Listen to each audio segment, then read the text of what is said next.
Okay, so we're going to take a look at a system of differential equations written in matrix form, and we're going to tease this out and see what happens. We're going to solve this thing, come up with a general solution. And as you might imagine, this is going to wind up having eigenvalues that are not exactly real numbers. So here's an example of a non-real eigenvalues.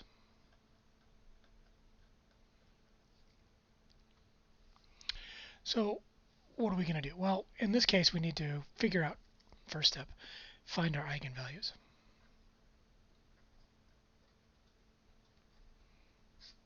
And if you remember, we do that by taking our modified coefficient matrix right here, and we find where the determinant of that modified matrix, 1 minus lambda, negative 4, 1, 1 minus lambda, where that thing is equal to 0. That's what we're looking for, and this is going to give us our characteristic polynomial. And so I'm going to kind of scoot it over this way, and we'll have 1 minus lambda times 1 minus lambda minus 1 times negative 4, so plus 4. That's the determinant of the matrix, and so we're going to see where that thing is equal to 0. So we can multiply this thing out and see what we get, and so I'm just going to write it because I know it's going to be lambda squared, positive lambda squared. The middle terms are going to be negative 2 lambda, and then I've got plus 1 plus 4, so that's plus 5 total. And so now we're going to use the quadratic formula because this thing does not factor. And so we'll use the quadratic formula to figure out what the values of lambda are to make it true. So in the bottom it's going to be 2. The b term is negative 2, so this is going to be 2 plus or minus the square root of 2 squared, so that's going to be 4 minus 4 times a, which is 1, times c, which is 5. So 4 times 5. So with a little bit of manipulation, we get 2 plus or minus the square root of 4 minus 20. That gives me negative 16 over 2, which tells me that I have, with a little bit of manipulation, 2 plus or minus 4i over 2, which becomes, with a 2 factored out in each one of the terms. Remember, I can't just take these two and cancel. It's got to be canceled from every term in the top and bottom. That gives me 1 plus or minus 2i. And so I have 2 complex eigenvalues. And there are a couple of things that are useful to notice right away before I do anything else.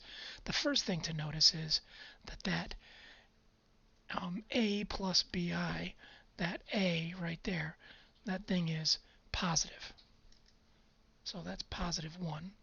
And that tells me that this thing is going to be, this thing is going to lead to a phase plane where all of my solutions are headed outward, right? So this is going to be spiraling outward.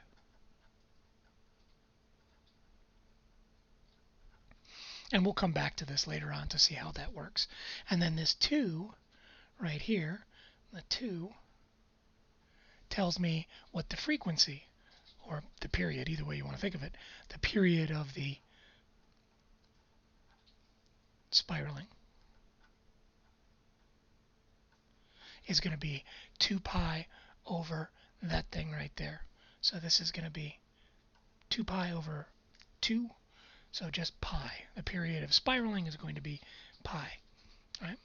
So those are the things that I know right away. I know it's going to be spiraling outward on the phase plane, and I know it's going to have a period of spiraling of that just by finding the eigenvalues. So even without the eigenvectors, I know that much. So I can also now do my second step, which is to find the eigenvectors. Now, because this thing is a complex eigenvalue, I technically only need one of them. And I'm going to be able to find my one eigenvector, and that's good enough. But we'll just take it out for a spin and see if we can find both of the eigenvectors. So for one of them, we've got lambda equals 1 plus 2i. And so we'll find the eigenvector for that. Sorry, my lambda got a little disconnected there. So we'll call that lambda 1. And so remember, the equation for finding eigenvectors is, it basically comes down to this thing times a vector has to be equal to lambda times that same vector. So we're going to write it like this. We're going to say our coefficient matrix, 1, minus 4, 1, 1, times our eigenvector, which is, we'll call it x1 and y1. That's our eigenvector right there. We just don't know what those values are yet. Has got to be equal to 1 plus 2i times that same eigenvector. So for my first eigenvalue, this equation has to be true. And remember, this equation is really going to turn out to be two parametric equations, right? A system of equations happening at once. So the top equation is going to look like this. x1 minus 4y1 equals, and on this side it's going to be 1 plus 2i times x1. So it's going to be 1 plus 2i all times x1. Can't forget to multiply the whole thing by x1. Now this is happening at the same time as the bottom equation, which is going to be x1 plus y1 on this side, these two times that, equals the same eigenvalue times y1.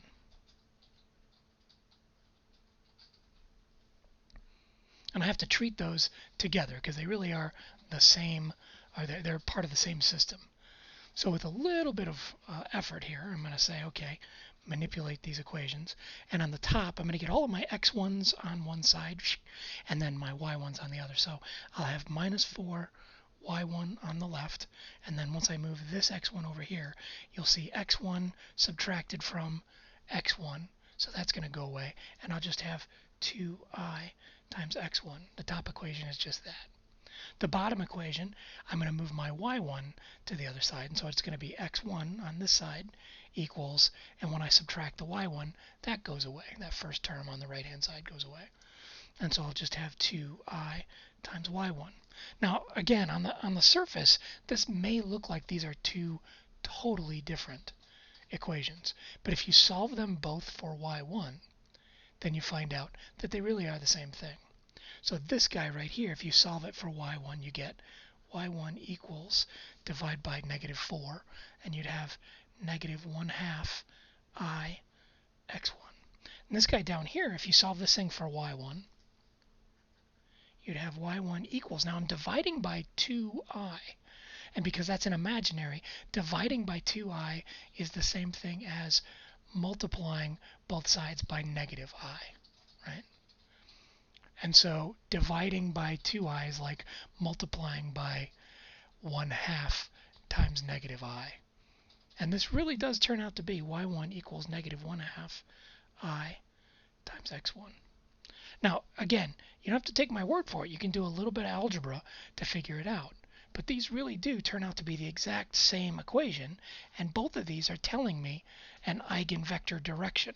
They're telling me that for every 1 unit in the x direction, I go negative 1/2 I units in the y direction. Or, if you want to think of it this way, for every 1 unit in the y direction, we go, to solve for x1, you'd have 2 times I.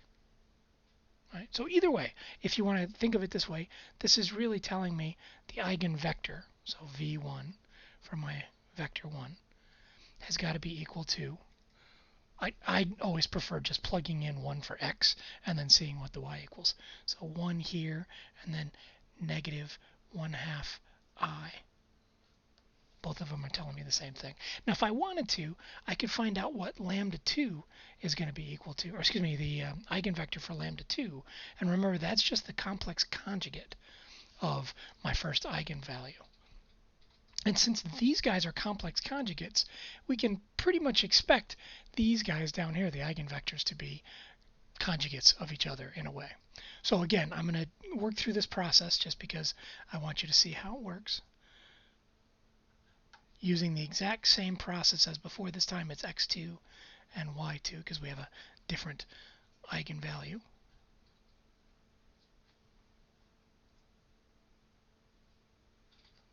Now, if you pause for a second, I'm going to have you pause it, and what I want you to do is work out this example on this side, and then when you unpause it, I'll have the solution up here. So go ahead and hit pause, and when we come back, I'll have the solution for you. Go ahead. Seriously, go ahead. No, seriously, go ahead and hit pause. Okay, you're pausing? Okay, pause. And boom, we're back. Okay. So you have a second eigenvalue, and if you work through the process, you find out that your second eigenvector looks remarkably similar to the first one, but it's just got a negative everywhere that there was an imaginary component. Now, remember, these could look differently, and no surprise, Maple's going to wind up having something a little different here. But notice, if I were to multiply this guy on the bottom here by 2i, do you see what would happen? On the bottom, I'd have the 2 and the 1/2 would cancel, and the negative I and the I, those cancel and give me 1. So this is the same thing as the vector 2i and 1. They really are the same thing. And over here, this guy, if I multiply by 2i on the bottom, that becomes a negative 1. So if I multiply by negative 2i, then the top is equivalent to negative 2i and 1 on the bottom. And oof, I've just barely left myself enough room there. And so this is why when I switch over to Maple and I say, hey Maple, can you verify my eigenvalues and eigenvectors? Maple says, sure, for that particular coefficient matrix, I have two eigenvalues, 1 plus 2i, 1 minus 2i, and the two vectors are, notice it says 2i and 1, negative 2i and 1. Maple tends to like to have one of the numbers be a 1 and there to be as few fractions as possible. Sometimes it's not possible, but in this case it is. So switching back over, we've now found our eigenvectors, but remember, we only really technically need one of them. But just for giggles, I'm going to show you what happens if we use both of our eigenvalues and both of our eigenvectors, and we put them together to find our two straight line solutions. But notice, these aren't really straight line solutions in the traditional sense because we're dealing with complex arithmetic here. So my y1 of t is going to be e to the lambda 1, which if you remember was 1 plus 2i, times t times its associated eigenvector, which looks like this, 2i and 1. I'm just going to use the 2i and 1 because it's easier. And my other straight line solution looks like this. E to the 1 minus 2i times t. And then its eigenvector, which is negative 2i and 1. So I have my two straight line solutions, which means I can write my general solution. And before we were dealing with situations where we had complex eigenvalues, this would have been easy. We would have just taken those two, add them together with constants sitting in front of them, and we would have gotten something that looks like this. Y of t equals k1 times e to the 1 plus 2i times t times its eigenvector, 2i and 1, plus k2, my marker's sticking on me here, I don't know why, times e to the 1 minus 2i times t times its eigenvector. And we would have been done at this point. But unfortunately, this doesn't mean anything to us on the phase plane. We like having our matrix form of the solution be something that makes sense on the real number plane. And this doesn't make sense on the real number plane. And that's where Mr. Euler comes in.